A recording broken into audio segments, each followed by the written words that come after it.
ফিরে এসো প্রাণের টানে স্বর্ণলক্ষ্মীর প্রাঙ্গণে।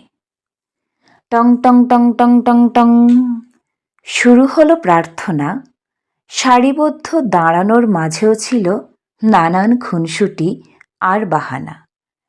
4টি পিরিয়ড পর যখন পড়তো টিফিনের ঘণ্টা, ছিল না মিড ডে মিল, কিন্তু খেলার আনন্দে নেচে উঠত মনটা।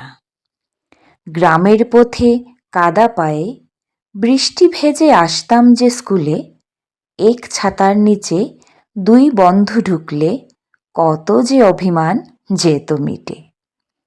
চিত্তদাদুর শাসন হোক বা সরস্বতী পুজোর কাজ, স্বর্ণলক্ষ্মী নামের সাথেই জড়িয়ে আছে আমাদের কিশোরবেলার সাজ। স্যার ম্যাডামদের শাসনের পিছে লুকানো ছিল সেই যে মায়া। স্কুল জীবনে যা হয়তো করিনি উপলব্ধি, কলেজ জীবনে নিজ অজান্তেই মন খুঁজে নিত সেই আন্তরিকতার ছায়া।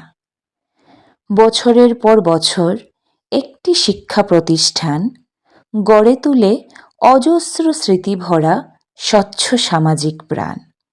আর আমরাই সেই ভাগ্যবান যারা পেয়েছি অদ্বিতীয় সুযোগ শতবর্ষে নিজ বিদ্যালয়কে জানানোর প্রণাম।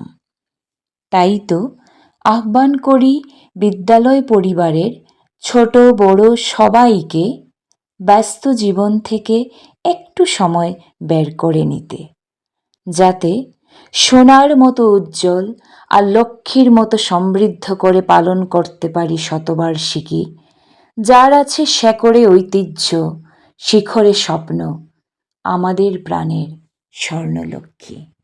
ধন্যবাদ।